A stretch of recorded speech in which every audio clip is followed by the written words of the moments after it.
अच्छा ये देखो कि जब इस तरह से लाइक ऑब्जेक्ट आ जाए, तो यदि हम ये थिंकिंग करें कि ए फ्रेम ऑफ रेफरेंस है, ए फ्रेम ऑफ रेफरेंस के बिहाफ पे यदि हम इसको सर्कुलर अरेंजमेंट करें तो आप क्या कहोगे? सर 3 फैक्टोरियल अपॉन 3 फैक्टोरियल मतलब 1 केस आ जाएगा। देखो ये आ रहा है, बन आ रहा है कि नहीं आ रहा है? 3 एलिमेंट्स हैं, इनको आपस में अरेंज करने का 3 फैक्टोरियल अपॉन 3 फैक्टोरियल बेस है। ठीक है, तो ये तो ए के फ्रेम ऑफ रेफरेंस से है, तो एक केस आ रहा है। यदि हम बी को as a frame of reference लें, किसको? बी को as a frame of reference लें with respect to B, B को फ्रेम ऑफ रेफरेंस लें, तो भी एक ही आना चाहिए। तो आप क्या कहोगे कि बी के रेस्पेक्ट में ये कितने हैं? ये 3 फैक्टोरियल अपॉन ये 2 फैक्टोरियल आ जाएगा। अब इसको हमें एक्सटर्नली 1/3 से डिवाइड करना पड़ेगा, तब आंसर आएगा ये 1, तब आंसर आएगा ये 1। समझ है? तो यहाँ पे कितना आ रहा है देखो। क्यों ये 3 से डिवाइड करना पड़ रहा है? क्योंकि ये 3b है, 3b है, इसलिए 3 से डिवाइड करना पड़ रहा है। अच्छा यहाँ पे सिचुएशन थोड़ी अलग है कि यहाँ पे यदि हम ए का फ्रेम ऑफ रेफरेंस लेते हैं, ए का फ्रेम ऑफ रेफरेंस या 1 का फ्रेम ऑफ रेफरेंस लेते हैं, तो आंसर क्या बताएगा? With respect to 1, with respect to frame of reference 1, तो आप कहोगे कि ये 5 factorial upon 3 factorial into 2 factorial into 1/4। 1/4 क्यों कर रहे हैं? क्योंकि ए 4 है, तो कितना आ जाएगा ये with respect to this 4 factorial? तो ये 5/2 आ जाएगा। तो 5/2 तो आएगा नहीं, मतलब ये बिल्कुल गलत है, दिस इज रॉन्ग। या इस थिंकिंग से यदि हम इसको नंबर ऑफ सर्कुलर परम्यूटेशन करेंगे तो ये रॉन्ग हो जाएगा। 5/2 नंबर ऑफ वेज आ ही नहीं सकते, इसको जब सॉल्व करेंगे ना तो 5/2 आएगा। यदि आप 2 का फ्रेम ऑफ रेफरेंस लेते हो तो आप क्या करोगे कि with respect to 2, 2 frame of reference लेंगे, तो आप कहोगे कि 5 फैक्टोरियल अपॉन 4 फैक्टोरियल। अब चूंकि इसमें 2 आ रहे हैं 2 बार, तो 1/2 कर देते हैं, 2 से डिवाइड कर देते हैं, तो फिर से ये 5/2 आएगा। तो कहने का मतलब है कि जब इस तरह की सिचुएशन है कि दो दो लाइक है, एक सिंगल है ही नहीं, तो यहाँ पे इस तरह जब लाइक ऑब्जेक्ट आने लगते हैं, तो लाइक ऑब्जेक्ट में सर्कुलर परम्यूटेशन में ये थ्योरी थोड़ा प्रॉब्लम करने लगती है। तो फिर वहां पे कैसे आप डील करोगे? तो अभी जो मेरे पास मेथड है वो है कि आप कुछ नहीं, केस बना के इसको सॉल्व करिए। क्या बना के सॉल्व करिए? केस, केस बना के ही सॉल्व करना है, और कुछ नहीं। तो जब लाइक ऑब्जेक्ट आए तो उस समय इस तरह की थ्योरी लगाना मतलब आपके लिए गलत आंसर दे सकता है। तो उस समय हमें केस बनाने के अलावा हमारे पास कोई और ऑप्शन नहीं रहता है। यदि आपके पास कोई और तरीका ढूंढा आपने तो आप बताओ हमें, हम लोग उसको फिर आगे देखेंगे। लेकिन अभी तक तो मेरे पास कोई मेथड नहीं है जब लाइक ऑब्जेक्ट है केस बनाने के अलावा। केस बना सकते हैं, यदि इस तरह से करते हैं ना फ्रेम ऑफ रेफरेंस से, तो ये गलत आंसर ही आता है। 5/2 आंसर कैसे आ सकता है? नहीं आ सकता। लेकिन यहाँ पे देखो आंसर सही है, ये वाले जो आंसर्स हैं आप देखोगे ये बिल्कुल ठीक है। ये क्यों ठीक है? क्योंकि इसमें एक सिंगल पर ये सिंगल ये ए था, तो यहाँ पे इसको 3 फैक्टोरियल/3 एक ही वेज है, यहाँ बी के रेस्पेक्ट में कर रहे हैं, तो ये बिल्कुल ठीक है। लेकिन यहाँ पे जो केस बन रहा है यहाँ पे ये गलत आ रहा है। इसलिए मैंने बोला था कि जब कि इस तरह का एक डिफरेंट हो तब आप ये अप्लाई कर सकते हो। जब यदि दो है तो फिर वहां पे प्रॉब्लम हो सकती है, राइट। और नेक्स्ट केस देखो, गार्लैंड। तो जब आइडेंटिकल का केस है आए तो समझ लेना, थोड़ा अलर्ट हो जाना, ठीक है। वहां पे केस बना के सॉल्व करो, ज्यादा अच्छा रहेगा आपके लिए। गार्लैंड, नेक्स्ट हेडिंग लिखो गार्लैंड। ये गार्लैंड क्या होता है? जैसे माला आप बोल सकते हो। इसमें होता क्या है कि लेट्स से ये 3 बीड्स हैं एक गार्लैंड में, 3 बीट्स हैं जिसका नाम है ए बी एंड सी। होता क्या है गार्लैंड के केस में, यदि मैं इसका मिरर इमेज लूं, मिरर इमेज है, let's say this is a mirror, तो इसका जो मिरर इमेज आएगा वो कुछ इस तरह से आएगा। ये ए हो गया, दिस इज ए, और यहाँ पे बी होगा और ये सी, है ना। गार्लैंड को हम लोग हिंदी में क्या बोलते हैं, मराठी में क्या बोलते हैं बता, गार्लैंड का मीनिंग। गार्लैंड पुष्पहार होना चाहिए मुझे लगता है।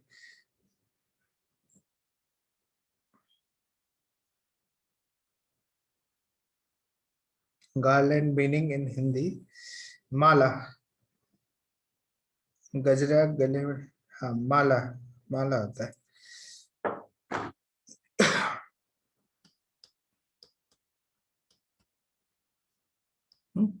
माला समझते हैं, है ना। तो होता क्या है इसमें कि एक माला होती है और उसका ये यदि फ्रंट है, फ्रंट और बैक, ये बैक हो जाएगा।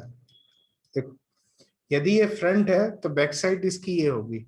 तो गार्लैंड के केस में ये दोनों ही सिचुएशन एक माने जाते हैं, दोनों सिंगल गार्लैंड है, वन गार्लैंड है ये।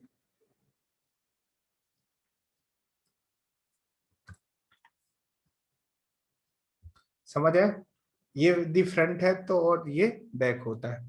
अब यदि हम कहें कि इन 3 बीड्स का सर्कुलर परम्यूटेशन कितना होगा, तो आप क्या कहोगे, 3 बीड्स हैं तो इनका सर्कुलर परम्यूटेशन 2 होगा, 2 फैक्टोरियल वेज होगा। तो कहने का मतलब टू टू केसेस बनेंगे, तो वो जो 2 केसेस है वो यही है। लेकिन ये जो 2 केसेस हैं तो इनसे माला कितनी बनेगी, वो 2 मालाएं नहीं बनेगी, एक ही माला बनेगी। तो हमें क्या करना पड़ेगा, डिवाइडेड बाय 2।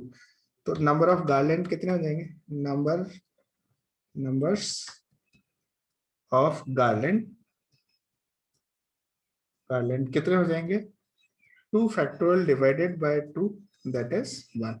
एक ही माला बनेगा इससे। क्या इतनी बात समझ है।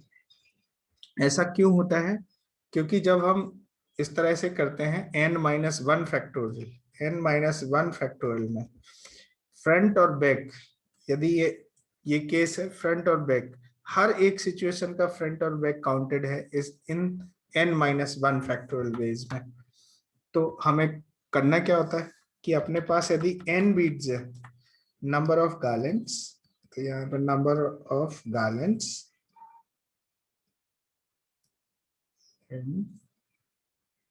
garlands of n beads,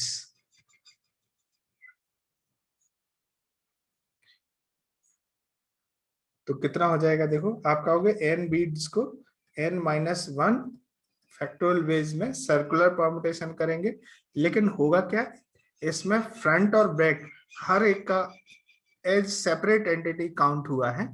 तो हमें क्या करना पड़ेगा, उन दोनों को हटाना पड़ेगा। उन दोनों को हटाने के लिए क्या करेंगे, 2 से डिवाइड कर देंगे। तो number of garland of n beads कितना हो जाएगा, n-1 फैक्टोरियल डिवाइडेड बाय 2, और ये यही फॉर्मूला बन जाएगा गार्लैंड बनाने का। Note down this,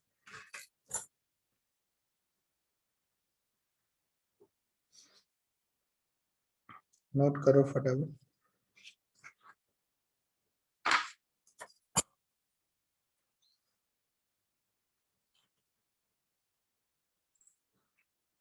so number of garland कितने हो जाएंगे इसमें, n-1 फैक्टोरियल डिवाइडेड बाय 2 आ जाएगा।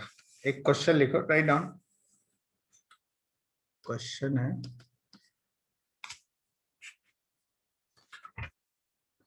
How many garland can you form, how many garland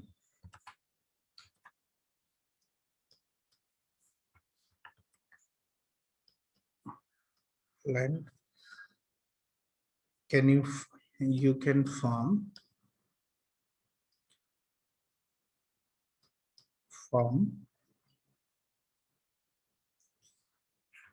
by using 10 different 10 flowers use of different color, flowers of different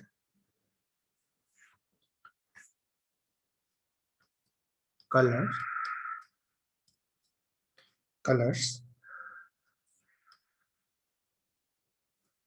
तो answer कितना आ जाएगा बताओ इसका? सिंपल है, 10 फ्लावर्स हैं तो आंसर कितना हो जाएगा? 10 माइनस 1 फैक्टोरियल 9 और डिवाइडेड बाय 2, मतलब 9 फैक्टोरियल को 2 से डिवाइड करेंगे, ये आंसर आ जाएगा।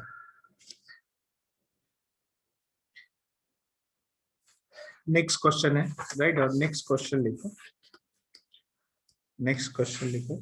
Find the total number of different garland, find total number of different garland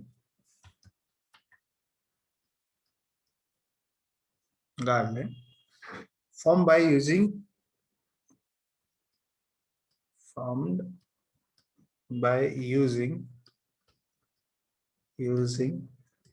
10 identical red,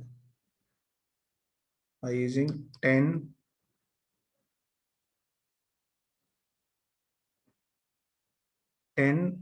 red sorry 10 red and 1 black bead, identical रहने दो, 10 red and 1 black bead। Answer करो, answer it, कितना answer आएगा बताओ? Sharp कितना आएगा? और देखो ये 10 रेड है और 1 ब्लैक है, ठीक है? 10 रेड और 1 ब्लैक है, लेकिन है तो ये सब डिफरेंट ही ना, डिफरेंट है तो इसका आंसर कितना आ जाएगा? 10 फैक्टोरियल डिवाइडेड बाय 2 आ जाएगा, ये आंसर आ जाएगा। लेकिन यदि इसमें ऐसा होता है कि 10 रेड जो है वो आइडेंटिकल है और एक ब्लैक है, 1 ब्लैक है, तो ऑब्वियस सी बात है कि इसके कितने गार्लैंड बनते हैं? ओनली 1 गार्लैंड, ओनली 1 गार्लैंड बनता। तो जब आइडेंटिकल आ जाते हैं तो थोड़ा अलर्ट रहना है, वहां पे केस बना के सॉल्व करना है, बस और कुछ नहीं। नेक्स्ट लिखो, क्वेश्चन है, write down, find the number of veg, find the number of ways to paint a cube of, to paint cube by 6 different color, by 6 different colors, different color।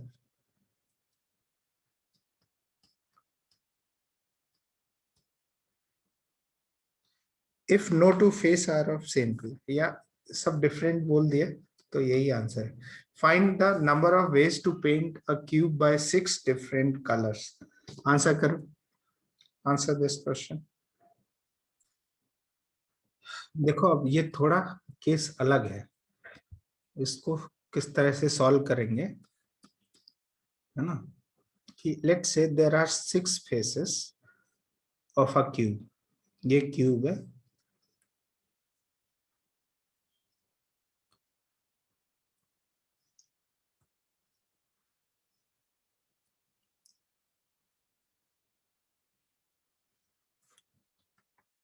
ना?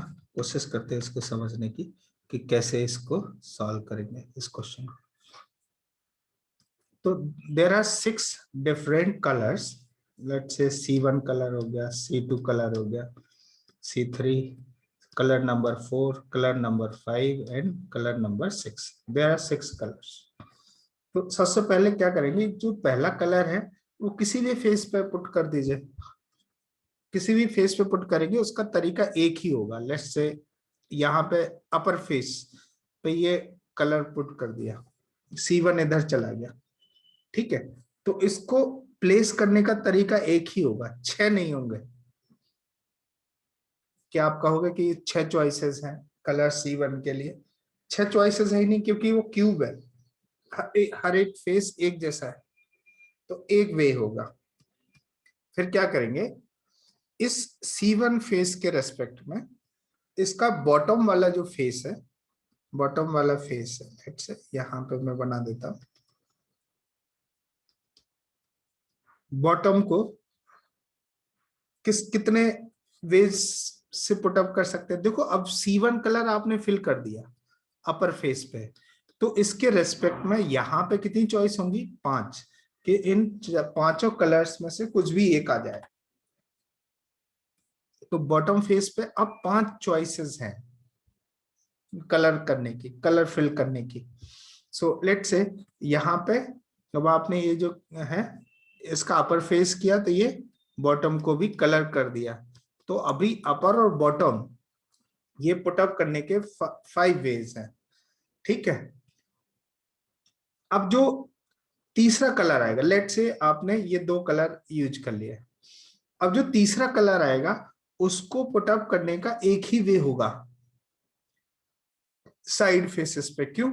क्योंकि चाहे ये साइड फेस, किसी भी side face पे रखो, सब एक जैसे दिखेंगे, सब एक जैसे, अलग नहीं होगा, सब एक जैसे ही दिखेंगे।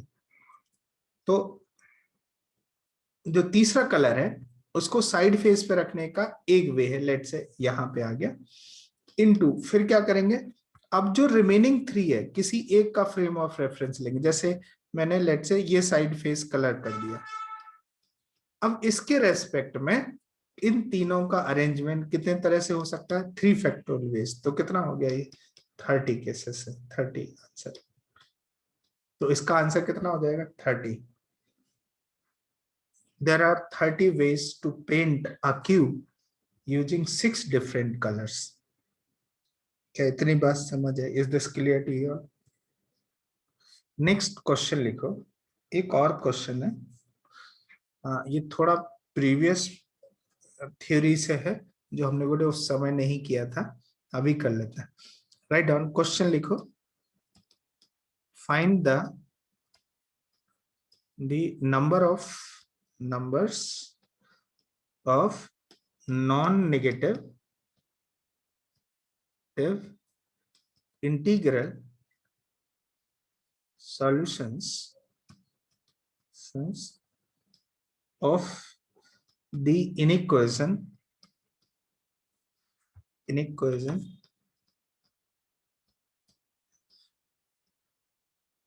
of the inequation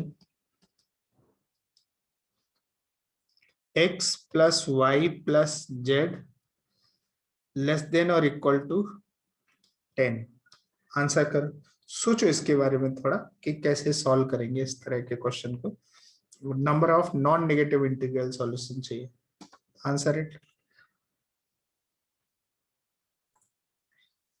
तो जो आंसर आ रहा है वो है 13C3, 13C3, और बिल्कुल सही है। देखो यहाँ पे क्या ट्रिक लगाते हैं, क्या कंसेप्ट लगाते हैं हम, कि हम यहाँ पे एक डमी वेरिएबल लेके आते हैं, dummy variable. Dummy variable let say इसको हम यहाँ पे W बना देते हैं पर्टिकुलर इस केस में। तो ये W क्या करेगा, W क्या है और कैसे प्रयोग करेंगे इस डमी वेरिएबल को, कि लेट से ये x plus y plus z है, और मैं एक काम करता हूँ प्लस W ले लेता हूँ, इज इक्वल टू 10 कर देता हूँ, प्लस W इक्वल टू 10। तो ये W किसका काम करेगा, कि इसमें जो गैप है ना 10 और इसके सम का जो गैप है वो गैप को फिल करने का काम W करेगा। क्या इतनी बात समझ है? तो आप यहाँ पे देख सकते हो कि W की क्या क्या पॉसिबिलिटी हो सकती है। हो सकता है कि इसका सम 10 हो तो उस समय W 0 हो। यदि इसका सम 9 है तो W कितना हो जाएगा? ऑटोमेटिकली 1 हो जाएगा।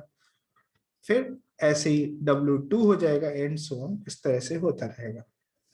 मतलब अपने आप जो वैल्यू है W अपने आप एज्यूम कर लेगा वैल्यू, जो भी गैप जो भी कमी है वो W के पास चली जाएगी। तो अब ये क्या हो गया कि ये जो पहले था number of non negative integral solution of this equation, अब क्या हो गया कि भाई इसके कितने नॉन नेगेटिव इंटीग्रल सॉल्यूशन होंगे। तो ये तो हमें पता है, हम क्या करते हैं 10 1 बना देते हैं ऐसे, है ना। और 10 1 के बाद ये जो प्लस साइन कितने हैं? 3, 3 प्लस साइन रख देंगे और फिर इनको अरेंज कर देंगे। तो कितने तरीके से अरेंज हो सकते हैं? 10 3 13, 13 फैक्टोरियल अपॉन 10 फैक्टोरियल और 3 फैक्टोरियल, जिसको हम लिख सकते हैं 13C3। क्या ये डमी वेरिएबल का काम समझ आया सबको? शनि, अवनी, अंशुमान, गौरव, रेवती, शर, समझा डमी वेरिएबल क्या कर रहा है? हम इसमें इंटीग्रल सॉल्यूशन भी ला सकते हैं, इंटीग्रल सॉल्यूशन, तो वो भी अब तुम्हारे लिए दिक्कत की बात नहीं है। क्या इतनी बात समझ है ना? राइट डाउन, नेक्स्ट हेडिंग लिखो। नेक्स्ट टॉपिक अभी हम लोग समझने वाले हैं, क्या है? Exponent of prime number. Exponent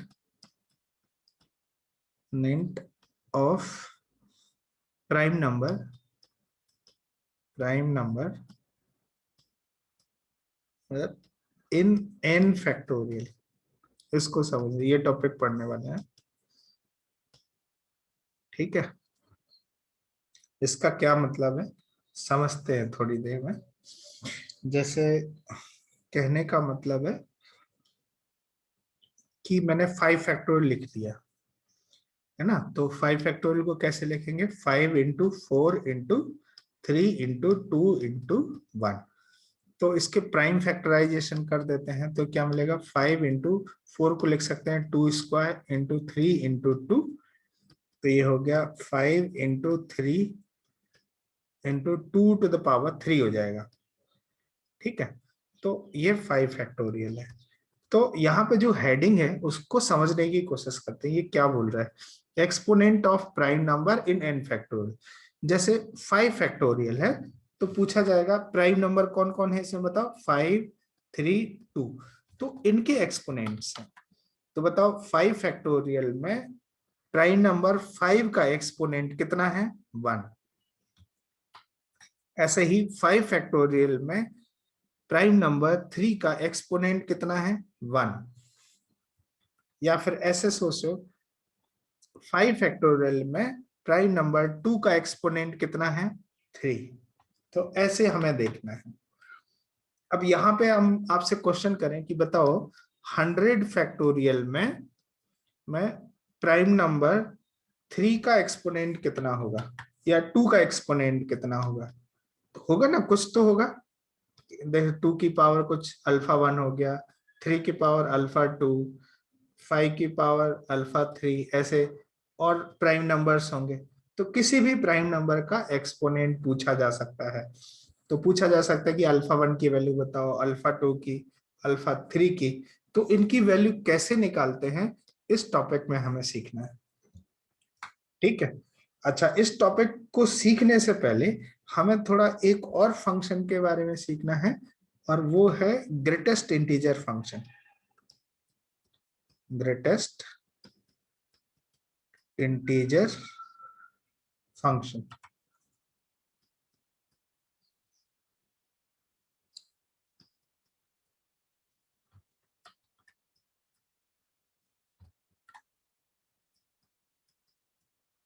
और इसका सिंबल होता है ये, इस तरह का सिंबल होता है।